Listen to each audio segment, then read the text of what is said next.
오늘 말씀의 제목은 담대함은 사랑에서 옵니다. 여호수아 2장을 말씀으로 우리가 함께 은혜를 나누려고 합니다. 성경에 나타난 성지, 거룩한 땅, 성지가 거룩한 땅이죠. 이거를 크게 세 가지로 나누어 말씀을 드렸습니다. 어디 책에 나온 건 아니고 저를 통해서 만나게 하신 성지가 보여준 세 가지의 얼굴들입니다. 하나는 정말 연애하고 싶은, 여인이라면 사랑하고 싶은 그런 모습을 가진 갈릴리입니다. 거긴 예수님께서 거의 전부의 시간을 갈릴리에서 보냈습니다.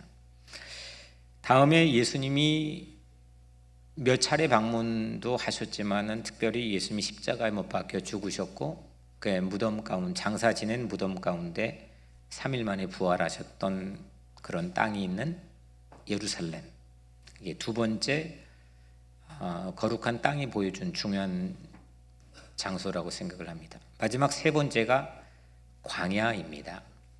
그래서 지금 오늘까지 세 차례에 걸쳐서 특별히 마지막에 이 광야에 대해서 여러분들과 함께 은혜를 나누게 해주셨습니다. 광야도 세 가지의 얼굴을 우리에게 보여준다고 소개해드렸습니다. 첫 번째가 신광야 르비딤이라는 장소인데 르비딤의 바위입니다. 광야엔 돌이 많습니다. 물이 없는 반면에 돌이 많습니다. 그런데 르비딤에 있는 이 바위는 물이 없는 돌만 많은 곳에서 물을 뿜어내는, 생수를 뿜어내는 그런 바위로 우리에게 소개가 되었습니다. 두 번째로 광야가 우리에게 보여준 것은 어떤 장소인지 혹시 기억나세요? 기억이 안 나요? 저 뭐 했죠? 쿰난 공동체를 광야는 품고 있었죠. 그래서 쿰난 공동체는 에세네파들이 이제 광야로 들어가서 말씀을 필사하고 그 말씀을 사본을 유일하게 남겨줬던 그런 공동체입니다. 그래서 말씀 공동체죠. 오늘은 광야의 마지막 얼굴입니다.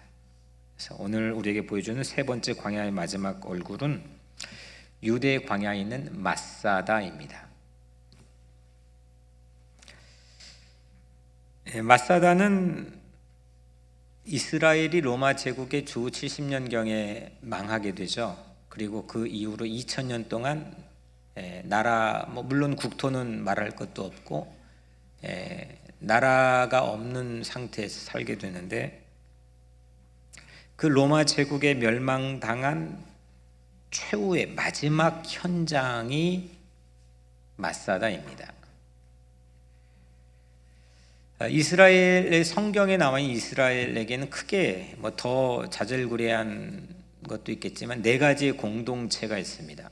네 가지 파라고 해도 되고 네 가지 공동체가 있는데, 첫 번째가 사두개파입니다.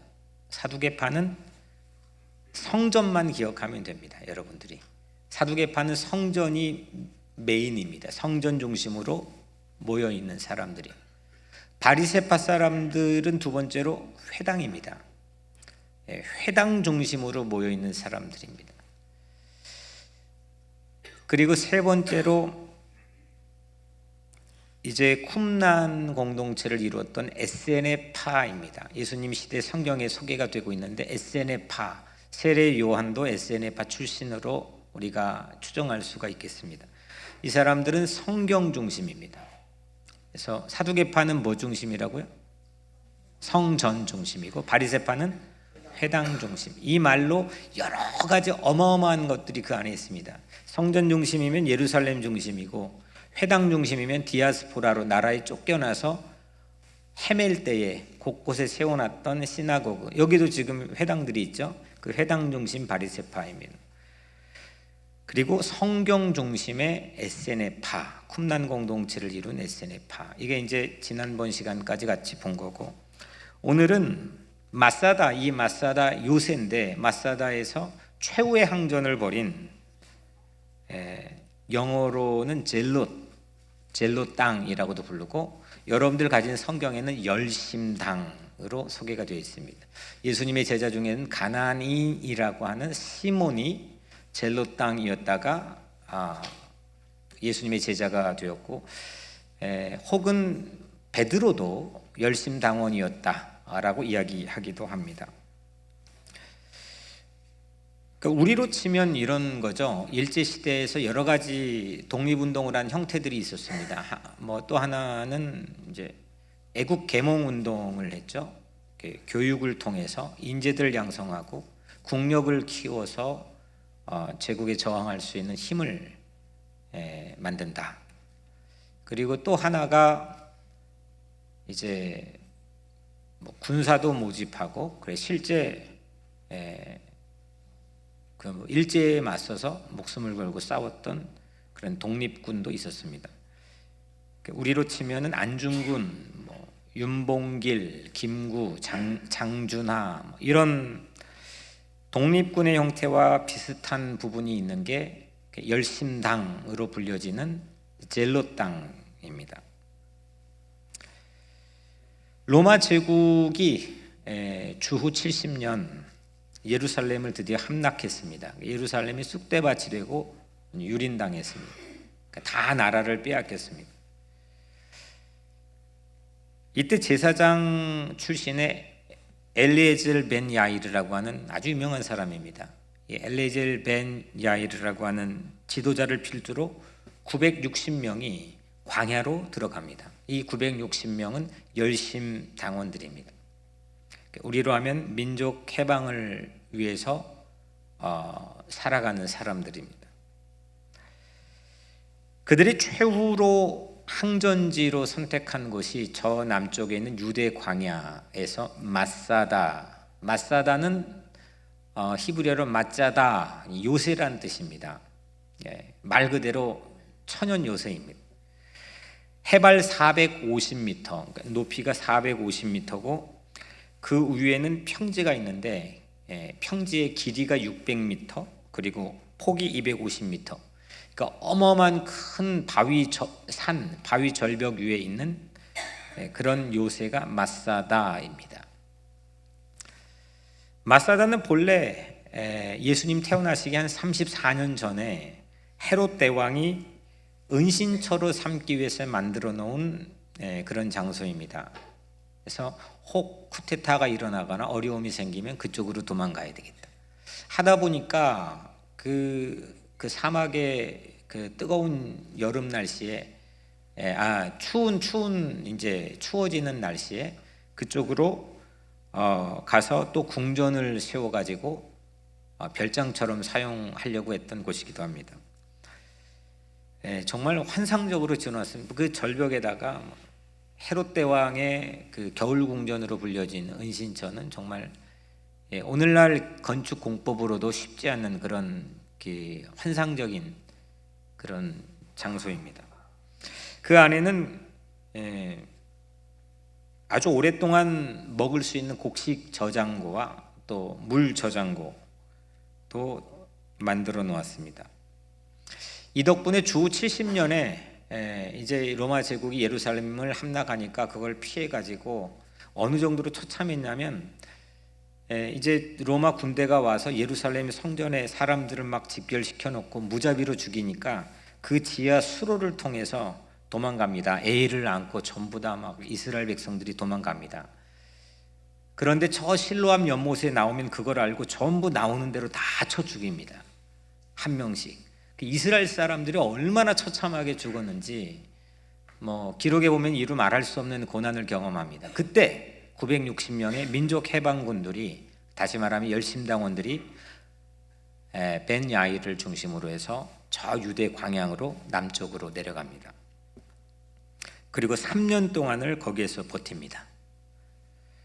로마군의 이 포위에도 항전할 수 있었던 까닭은 거기엔 곡식 저장고, 헤롯 대왕이 만들어 놨던 곡식 저장고에 많은 곡식이 있었고, 또 이 기가 막힌 바위, 거긴 비가 거의 안 오는데도 비가 오는 순간 한 날도 이게 낭비하지 않고 비를 모을 수 있는 기가 막히는 과학적 공법으로 엄청난 크기의 수조도 만들어 놓았습니다.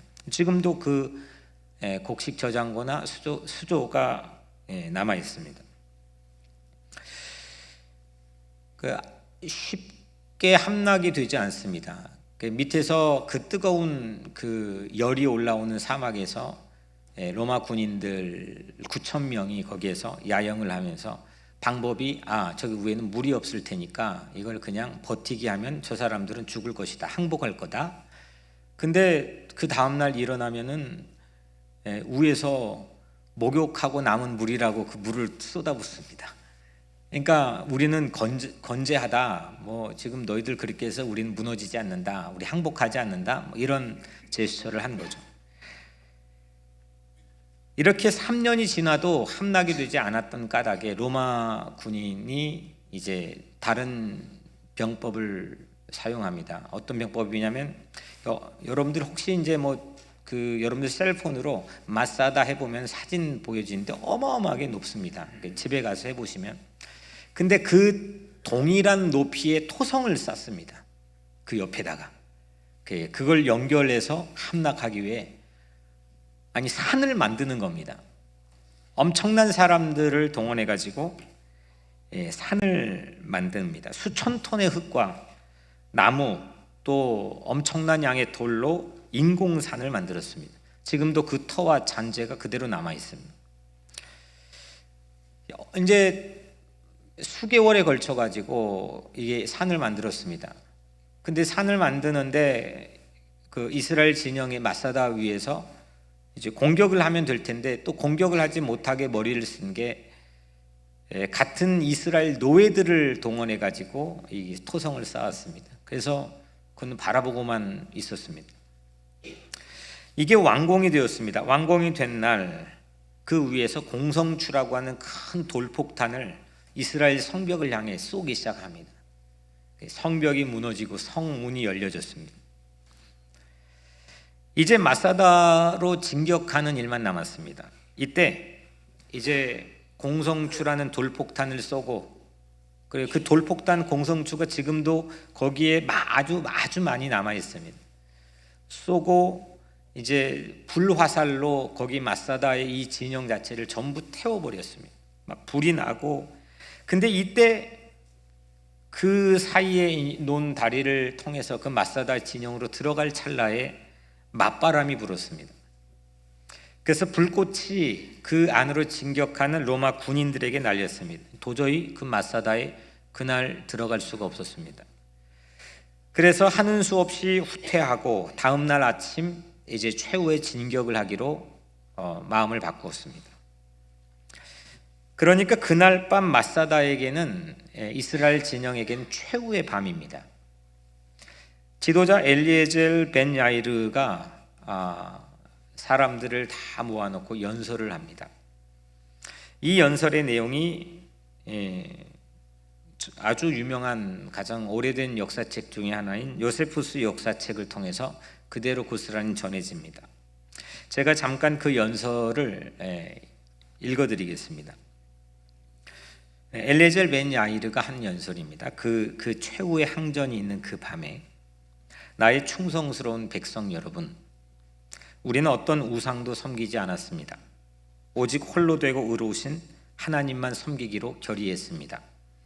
우리는 오직 신실하신 하나님만을 사랑합니다. 이런 우리 각오를 실천에 옮길 때가 눈앞에 다가오고 있습니다. 이제는 노예의 길을 택해서는 안 될 것입니다. 만약 우리가 산채로 로마에 들어가면 노예가 될 것이며 모든 것이 끝날 것입니다. 우리는 최초로 그들에 맞서 저항했고 이제 최후의 마지막으로 그들에 맞서 싸우는 하나님의 백성이 되었습니다. 우리는 명예롭게 자유인으로 죽을 수 있으며 이 특권을 주신 분은 우리 하나님이라고 생각합니다. 우리의 저항이 지속될 수 없는 것은 명백한 사실입니다. 그러나 우리는 사랑하는 사람들과 함께 명예로운 죽음을 택할 수 있는 자유를 아직 가지고 있습니다.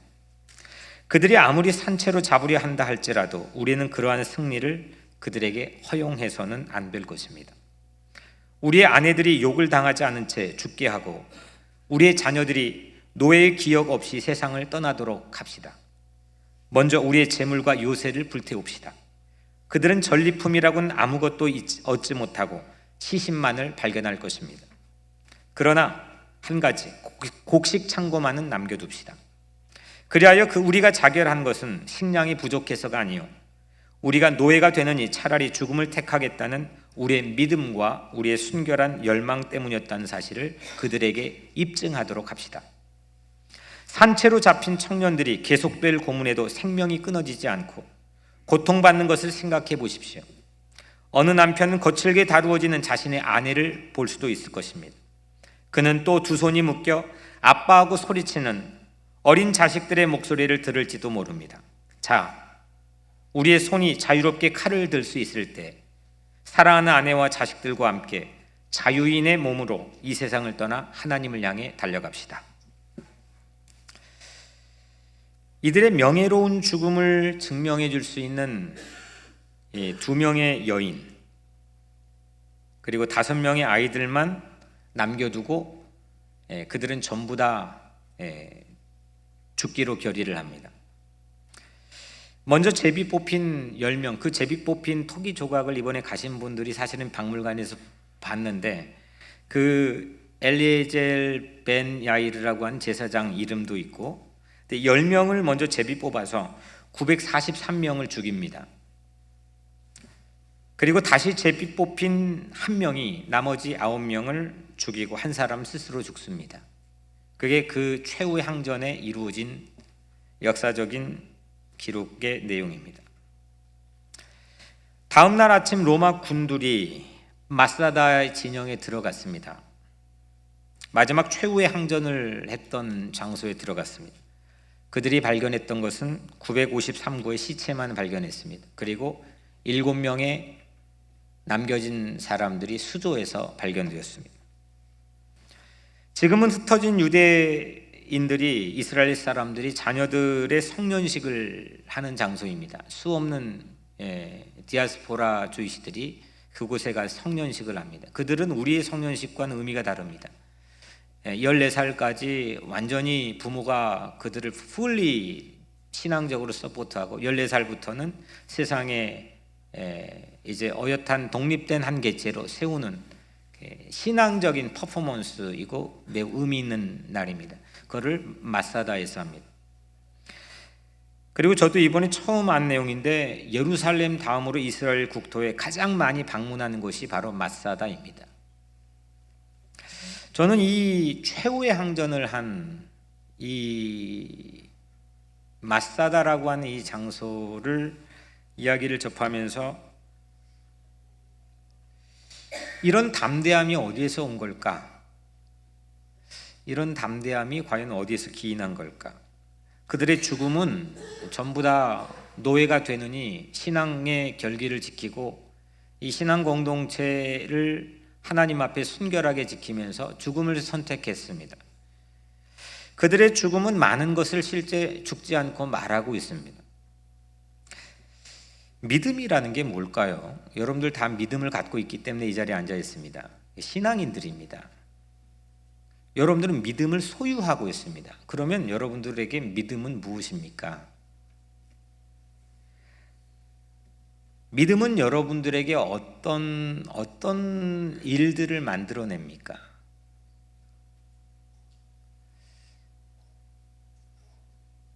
이 공동체 이스라엘 백성들의 유구한 신앙 공동체 속에서 마지막 지구상에서 그들의 이름이 사라지는 마지막 항전을 했던 최후의 항전지인 마사대에서 그들이 가지고 있던 믿음은 정말 많은 사람들에게 미스터리, 신비함을 안겨주었습니다. 그리고 2000년 동안 그들은 국토와 나라의 국호를 갖지 않았음에도 불구하고 그 마사다의 스피릿 때문에 그들은 그들의 모든 것들을 지켜냈습니다. 죽었는데 죽지 않았습니다. 믿음이라고 하는 게 여러분들에게는 어떤 의미입니까? 믿음이 여러분들에게 무엇을 만들어냅니까? 믿음은 구체적으로 관념적이지 않는 여러분들의 믿음은 무엇을 여러분들의 삶에서 만들어내고 있습니까? 그 믿음을 지키기 위해서 나는 어느 정도의 용기를 또 가지고 있습니까? 여러분들이 밖에 나가서 아주 근사하고 멋있고 훌륭한 일을 할 계획을 가지고 계시고 최선을 다해서 밤낮 일하고 계시겠지만 궁극적으로 인생의 시간들을 다 보내고 우리의 마지막 순간 최후의 인생의 항전지에 내 개인 개체가 서 있다고 한다면 오늘 이 질문은 여러분들의 삶에 매우 중요한 나침판이 될 질문입니다. 그 믿음은 여러분들에게는 어떤 의미이고 그 믿음을 지키기 위해 여러분들은 무엇을 하고 있습니까? 두려움과 담대함, 사람이 무서워하고 두려워하는 이 두려움, 그리고 그거를 극복하고 담대하게 싸울 수 있는 담대함, 용기, 이거의 경계는 사실상 종이 한 장 차이입니다. 두려움을 넘어서 담대함을 잃어버리지 않는 삶, 그 참 근사한 삶이고 모든 사람들이 소망하는 삶입니다. 근데 사람들에게는 모두 다 두려움이라는 게 있습니다. 두려움이 없다면 신이 필요 없는 거고, 사실 이 자리에 있다고 하는 것도 여러분들은 무언가 두려움의 삶의 증거가 있다는 겁니다. 하지만 그 두려움을 극복하고 넘어가는 삶의 지경인 하나님을 믿는 신앙의 삶이, 이게 종이 한 장 차이에 우리는 왔다 갔다 합니다. 마치 담벼락 위를 걸어가는 것처럼 아슬아슬합니다. 어떨 때는 두려워하고 조그만한 일에도 소스라치게 놀라고 겁먹고, 또 어떨 때는 그걸 넘어서서 나도 알지 못하는 신비로운 힘들이 내 안에서 나오기도 합니다. 신앙이란 무엇일까? 신앙이 가지고 있는 힘이라는 건 무엇일까? 참 신비롭습니다. 이 신앙이란 힘은 바로 담대함을 잃지 않게 만들어주는 그런 우리 삶의 아주 중요한 연료입니다. 이 마사다, 그 마사다는 오늘의 역사를 그래서 이어줍니다.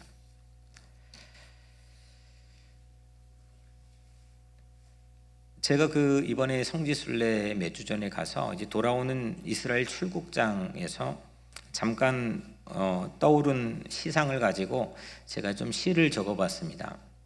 그 시를 잠깐 소개해 드리는데, 참고로 이 이스라엘 땅은 성경에 나무가 너무 많잖아요. 그래서 제가 사실은 이 교회 와서는 소그룹 이름을 전파사라고 지었지만 지난 교회에서는 숲이라고 지었습니다. 그래서 그 숲을 담당하는 리더를 숲직이라고 했는데, 여튼 성경에는 나무가 무지 많습니다. 그래서 거룩한 나무라는 제목으로 시를 지어봤습니다. 잠깐 제가 읽어드리면, 거룩한 땅은 나무들의 천국, 제각각 소리 있는 깃발이다. 여기까지 이렇게 살아왔다고. 광야에 뿌리 내려 말씀의 상자가 된 시딤나무, 광야의 온돌이 되어 떠돌이를 지키는 로뎀나무, 오아시스 이정표가 되어 사막의 희망이 된 종려나무, 안식처의 그늘이 되어 영생을 약속해 준 에셀나무, 이스라엘 나무들의 이파리는 히브리의 무수한 기도손, 땅속 깊은 뿌리에서 광야의 대지로 솟아 거룩한 허공에 손을 모으는 모든 이파리들은 광야를 닮아 거침없이 뜨거운 침묵의 아우성이다. 이런 시입니다. 제가 이 시상을 처음 갖게 된 한 가지 이유는, 저희가 일행이 광야로 딱 들어갔는데 가이드 목사님께서 하나 안내를 해줬습니다. 광야에 있는 나무입니다. 숲이 있어가지고 그 나무 그 중에 한 그루가 아니고 나무 한 그루만 있습니다. 광야이니까요. 조그만한 나무입니다. 아주 조그만한 나무인데 그 나무를 가리키면서 저 나무가 이 연강수량 100mm 이하인 이 광야에 생존하기 위해서 저 뿌리가 땅속 100m까지 들어가 있답니다. 땅속 100m까지. 제가 부임했던 2010년도에 이 뉴욕에 토네이도가 와가지고 제가 살던 포레스트 힐 전쟁터처럼 나무가 이렇게 큰 나무들이 다 뽑혔는데, 그때 나무의 뿌리가 아주 큰 나무들이 1.5m를 넘지 않습니다. 좋은 토양에서 깊이 뿌리 내릴 필요가 없는 그런 큰 나무들이 바람에 금방금방 넘어졌습니다. 그런데 그 바위 같은 광야에 100m의 연약한 뿌리가 파고 들어가서 수분을 찾아서 생존하는 겁니다. 이게 마사다 스피릿입니다. 과연 우리 각자의 삶에는 그러면 우리 삶의 뿌리는 어디로 얼마만큼 내려져 있는 걸까? 내 신앙에 드러나 있는 삶의 양태는 어떤 뿌리의 깊이에 의해서 영향을 받고 있는 걸까? 나는 신앙인일까? 난 믿음이 내 안에 작동해서 무언가 열매를 맺어 광야 같은 세상에서도 생존이 가능한 그런 나무와 같은 삶을 살고 있는 걸까? 내 뿌리는 뭘까?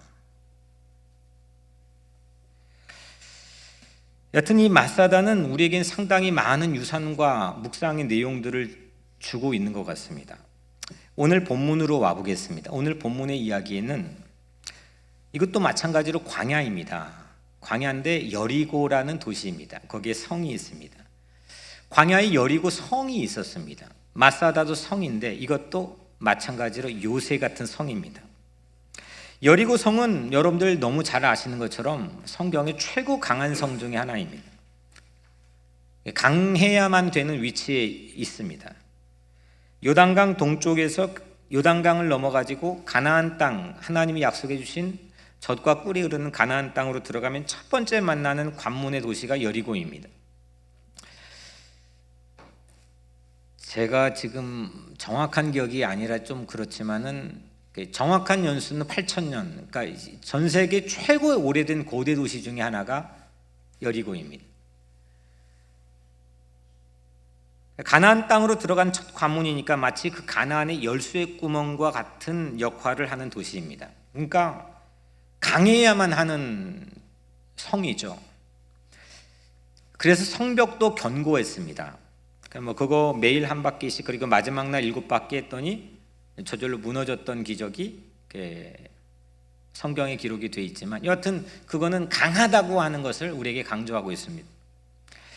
특별히 성벽이 견고했습니다. 1940년 후반에 아주 유명한 고고학자에 의해서 빌드업을 해서 가상적으로 건축을 해본 거 연구에 따르면 여리고성은 이중 성벽이었습니다. 바깥쪽 두께가 무려 1.8m, 그리고 높이는 9.2m, 그리고 또 안쪽 성벽과의 공간은 4.5m. 이거를 넘지를 못하는 겁니다. 그 책에는, 그 고고학 책에는 그래서 이 여리고성 이중성벽을 난공불락의 성이다, 강한 요새라는 거죠. 마치 마사다와 같은 위치입니다. 그곳에 한 여인이 살았습니다. 이름이 라합입니다. 이름보다 직업이 먼저 나오는 여인으로 기생 라합으로 불려졌습니다. 몸을 팔아서 생계를 유지했던 기생 창녀입니다. 이 기생 라합은 이 두껍고 높은 여리고 성에서도 가장 바깥쪽 성벽 위에 살고 있었습니다. 오늘 15절, 라합이 그들을 창문에서 줄로 달아내리니 그의 집이 성벽 위에 있으므로 그가 성벽 위에 거주하였습니다. 그러니까 이중 성벽이라고 한다면 줄을 달아서 뭐 붉은 줄을 창문에 이렇게 묶어 놓고 또 줄을 달아 지금 내리는 장면을 보면 바깥쪽에 있는 꼭 그가 성벽 위에 거주했다. 그러니까 아마도 두껍고 높은 여리고성의 가장 바깥쪽 성벽 위치에 이 기생 라합이 살고 있었을 것으로 추정합니다. 이거 전쟁이 터지면 총알 바지로 가장 먼저 죽는 자리입니다. 강한 남성 군인들이 성을 강하게 지키려고 늘 보초를 섰겠죠.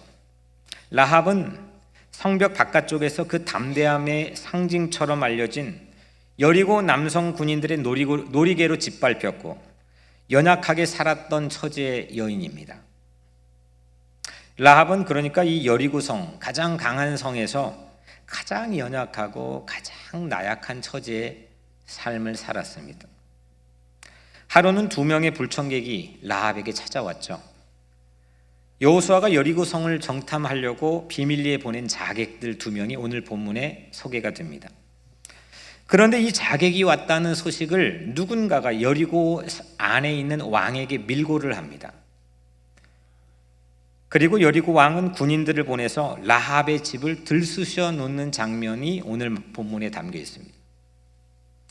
라합의 육체를 함부로 짓밟던 아마 그 건장한 군인들이 그 사람이겠죠. 라합을 신문합니다. 그 군인들의 신문에 라합이 이렇게 침착하게 대답을 합니다. 4절 5절 그 사람들이 내 집에 온 것은 맞지만 그 사람들의 정체를 난 몰랐습니다. 방금 전 그들이 어디론가 나갔는데 추격하면 잡을 수 있을지 모르겠습니다. 이게 지금 그 라합이 답한 내용입니다. 그런데 사실은 라합이 지붕에 말려놓은 이 삼배를 만들기 위해 삼을 말려놨는데 그 자기 집 지붕의 삼줄기들 틈에 이 두 명의 자객들을 숨겨놓았습니다. 오늘 본문에 나와 있죠. 이 장면을 보면서 늘 힘없이 유린당하고 짓밟혔던 이 여성, 보기만 해도 소스라치게 놀랐을 이 여성이 어떻게 이런 용기를 보여줬을까? 어떤 마음에 이 담대함이 나왔을까? 이게 우리에게는 가능한 일일까? 어떻게 이렇게 침착할 수 있을까? 가장 약한 여인인데 우리는 도리어 강해야 될 곳에서 약하고 부드러워야 할 곳에서 센 척하기 쉬운 모습을 보일 때가 많이 있습니다. 권력의 헛기침에도 놀라야 될 라합인데 그 라합이 오늘 이 본문이 우리에게 소개된 것은 이 라합을 보여주는 거거든요. 이 라합을 봐라 이렇게 보여주는 건데 그 라합의 모습에 가장 아이러니한 것 중에 하나가 그가 침착하고 용기 있고 담대했다는 겁니다. 어떻게 이렇게 가능할 수 있을까? 라합의 대사를 하나 보면 9절에 여호와께서 이 땅을 너에게 주신 줄을 내가 아노라. 이거 라합의 말입니다. 하나님이 이 땅을 너희 자객들에 포함된 백성들에게 주신 줄을 내가 안다. 우리가 너희를 심히 두려워하고 이 땅 주민들이 다 너희 앞에서 간담이 녹나니. 라합은 말씀드린 것처럼 성벽 바깥쪽에 살았습니다. 덕분에 늘 바깥의 소식을 누구보다 빨리 잘 들을 수 있는 위치에 살고 있었습니다. 라합은 하나님이 함께 하신 이스라엘 백성들의 뉴스를 들었습니다. 라합이 살던 도시가 이스라엘 행진의 목표라는 것도 들었습니다. 이곳을 향해 오며 그 백성이 하나님과 함께 홍해를 건넌 일, 오늘 말씀에 담겨 있지만 홍해를 건넌 일, 수많은 이 부족들을 전멸시키고 승리했던 소식도 뉴스도 이 여인은 그 바깥쪽 성벽에 누구보다 빨리 듣고 오늘 우리에게 말해주고 있습니다. 우리는 라합처럼 가장 연약한 자리에 있을 때 하나님의 소식을 가장 잘 들을 수 있습니다.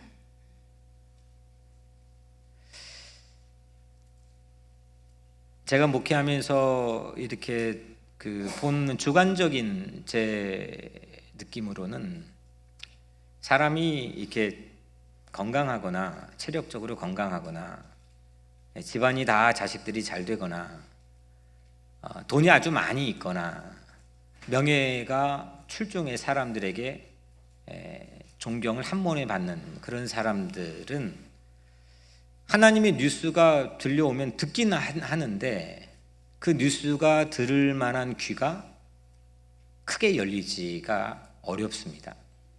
그런데 이것도 저것도 삶의 문제인 가장 연약한 자리에 삶에 서 있는 그런 삶의 자리에 있을 때는 하나님에 관한 뉴스가 아주 잘 들립니다. 그냥 그것만 들릴 때도 있습니다. 귀가 활짝 열립니다. 그래서 우리가 삶의 자리에 때로는 연약하고 또 볼품없고 때로는 주변 환경에 의해서 짓밟히고 유린당하는 삶의 자리에 있을지라도 성서는 그 자리가 복된 자리라고 우리에게 말씀하고 있는 줄로 믿습니다. 이로 인해서 오늘 그 뉴스를 듣고 라합이 자기 고백을 하는 건 간담이 녹았다. 간담이 녹았다. melting in fear. 그러니까 두려움 때문에 이 마음이 녹아버렸다. 두려워서 마음이 녹았다는 겁니다. 하나님이 두려웠다는 겁니다. 또 하나님이 함께한 이스라엘 백성이 두려웠다는 겁니다. 그래서 간담이 녹았다 했습니다. 그런데 여러분들, 하나님을 두려워해서 자기를 짓밟았던 군사들을 두려워하지 않게 되었습니다. 이게 성경이 잠언에서 말하고 있는 이 세상 가장 지혜의 근본은 뭐냐라는 질문의 답이죠. Fear of the Lord. 하나님을 경외하는 것, 하나님을 두려워하는 것이 이 세상의 모든 지혜의 출발이고 근본이라고 성경은 말씀합니다. 하나님을 두려워하면 세상을 두려워하지 않는 줄로 믿습니다. 하지만 하나님을 두려워하지 않으면 세상을 두려워합니다. 좀 용기 내는 척 하지만 결정적인 순간에 움츠려든 두려워합니다. 작은 일에 소스라치게 놀라고 간담이 녹는 그런 삶을 살아갈 수 있습니다. 다윗이 시편 23편 4절에 이렇게 노래합니다. 사망의 음침한 골짜기를 다닐지라도 해를 두려워하지 않을 것은 주께서 나와 함께 하심이라. 주님이 나와 함께 하시고 주님이 나의 믿음의 대상이 되고 주님을 두려워하고 주님을 경외하고 주님의 실존 존재 자체를 믿고 바라보며 나와 함께 동행하는 삶을 사는 사람은 사망의 음침한 골짜기를 다닐 때에도 예측하지 못하는 해를 두려워하지 않겠다라고 하는 다윗의 신앙 고백입니다. 하나님 뉴스를 잘 들을 수 있는 연약한 자리를 사모하시기를 축복합니다. 담대함과는 거리가 멀었던 라합은 여리고 공권력 앞에서 담대해졌습니다. 우리 한국의 역사 안에서도 이런 일들은 비일비재하게 있습니다. 강해야 될 때에서 비굴하고 연약할 때 엉뚱하게 강한 모습들이 세상에는 거꾸로 반복이 되어 살아갑니다.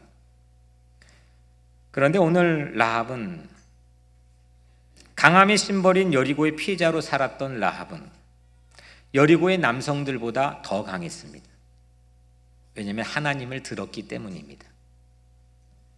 그 먼지 하피루라고 하는 발바닥이란 뜻의 별명을 가진 그 백성들이 광야에 40년 동안 연약한 채로 돌아다니는데 그 연약한 제국도 아니고 별 볼 일도 없고 아무것도 아닌 그 민중들의 함께 하셨던 하나님의 역사들, 그 연약한 자들과 함께 했던 하나님이라고 한다면 오늘 내가 그 하나님에 대해 새로운 신앙을 갖게 되었다라고 하는 그런 라합 안에서의 사건을 오늘 본문 우리에게 보여줍니다.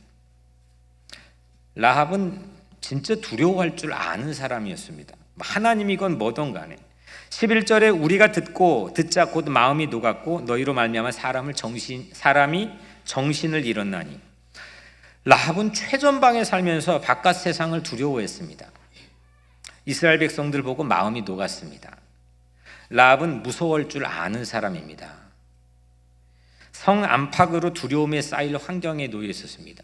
성 안으로도 성 바깥으로도 그를 둘러싸는 모든 것이 두려움의 대상이었습니다. 라합은 아마도 간담이 녹았다라는 이 말을 유행어처럼 자기 입에 달고 살았을지도 모를 여인입니다. 그런데 그 여인이 죽을 각오를 가지고 담대해졌습니다. 성경은 그 장면 순간 찰나를 놓치지 않고 포착해 오늘 여호수아 2장에 담아 우리에게 있게 했습니다. 여러분들에게는 이 여호수아 2장 같은 삶의 순간이 있습니까? 정탐꾼들을 차라리 신고해가지고 왕에게 포상금을 탈 얄팍한 생각, 계산은 라합의 머리에 도무지 파고들지 않았습니다. 우린 이런 순간이면 내 생존과 이득을 위해서 머리를 굴리거든요. 얄팍한 생각을 합니다. 계산을 하거든요. 야고보서 2장 25절 기생 라합이 사자들을 접대하여 신약에 있는 야고보서입니다. 기생 라합이 사자들을 접대하여 다른 길로 나가게 할 때에 행함으로 의롭다 하심을 받은 것이 아니냐. 그러니까 오늘 이 사건 이후로 1400년 이후에 예수님의 제자였던 야고보가 그 기생 라합을 생각하면서 이렇게 해석했습니다. 라합의 행동은 믿음이다, 의로움이다, 저스티스, 정의다, 이렇게 표현했습니다. 이 비결이 뭐냐는 겁니다. 이게 오늘 말씀의 핵심적인 질문이고 오늘 이걸 함께 나누고 말씀을 마치려고 합니다. 이게 뭐냐? 무엇 때문에 이렇게 이런 삶을 라합이 우리에게 보여주었느냐? 오늘 12절입니다. 내가 너희를 선대하였은즉 너희도 내 아버지의 집을 선대하도록 여호와로 내게 맹세하고 내게 증표를 내라. 내가 너희를 선대하였은즉, 라합은 정탐꾼을 선대했습니다. 이 선대는 그냥 이게 한글 성경은 그 맛을 살려낼 수가 없습니다. 선대는 히브리어로 헤세드입니다. 이 헤세드는 구약의 가장 중요한 단어입니다. 신약의 키워드는 아가페라고 한다면 구약의 키워드는 헤세드입니다. 예수님이 오시기 한 300년 정도 전에 이집트의 카이로에 72명의 디아스포라 다음 세대들, 유대인 그 이민자들이 모여가지고, 당시 신약 성경은 없었죠. 구약 성경만 번역을 합니다. 당시에 우리 영어 같은 헬라어, 공용어로 세계 번역을 합니다. 그런데 그 세계를 지배했던, 문화적으로 지배했던 헬라어 안에 자기들의 경전인 구약 성경 안에 헤세드를 번역할 단어가 없는 겁니다. 사랑인데 이게 에로스나 필로스는 있는데 이걸 뭐라고 번역할지 찾지를 못했습니다. 그리고 만들어낸 그때 처음 신조어가 아가페입니다. 에로스는 사랑할 만해서 사랑하는 겁니다. 잘생겨 사랑하고, 매력 있어 사랑하고, 멋있어 사랑하고, 나에게 도움을 줘 사랑하고, 그냥 이유가 있기 때문에 사랑하는 겁니다. 그런데 헤세드는 이유가 없습니다. 또 이유를 잃어버렸습니다. 근데 그 단어 자체가 이 그리스 말 안에는 없는 겁니다. 그래서 유대인들이 만들어낸 신조어가 아가페입니다. 그러니까 오늘 이 선대했다, 지금 라합의 자기 독백에서 말하는 헤세드라고 하는 이거는 엄청난 말을 던진 겁니다. 대개 이 말은 하나님에게만 사용합니다. 하나님이 우리를 향한 사랑을 말할 때 사용합니다. 목숨 걸고 줄 수 있는 사랑, 다른 말로는 의리입니다. 신의, 이런 거를 헤세드라고 부릅니다. 호세아에는 그걸 인애라고 부르기도 하고 자비라 표현하기도 하고, 이건 뭐라고 규정할 수가 없습니다. 이 무궁무진한 단어 안에 이 엄청난 내용들을 인간의 단어로 표현할 길이 없습니다. 성경 안에서도 다양하게 표현을 합니다. 라합은 하나님의 사람들, 이 두 명의 자객들인 하나님의 사람들을 목숨 걸고 사랑하고 의리를 지켜줬다고 표현했습니다. 내가 너희를 선대 헤세드 하였은즉, 야고보는 라합의 행동을 믿음, 저스티스, 의롭다, 정의라고 표현했지만 라합 자신은 사랑과 의리라고 표현했습니다. 라합은 기생이었기 때문에 수도 없이 사랑할 기회가 있었습니다. 하지만 남성들의 욕구를 충족시키는 놀이개였을 뿐 사랑과는 거리가 먼 삶을 살았습니다. 남성에게 짓밟혔을 뿐 사랑하지 못했습니다. 그런데 라합은 오늘 이 하나님의 사람들을 목숨 걸고 사랑했습니다.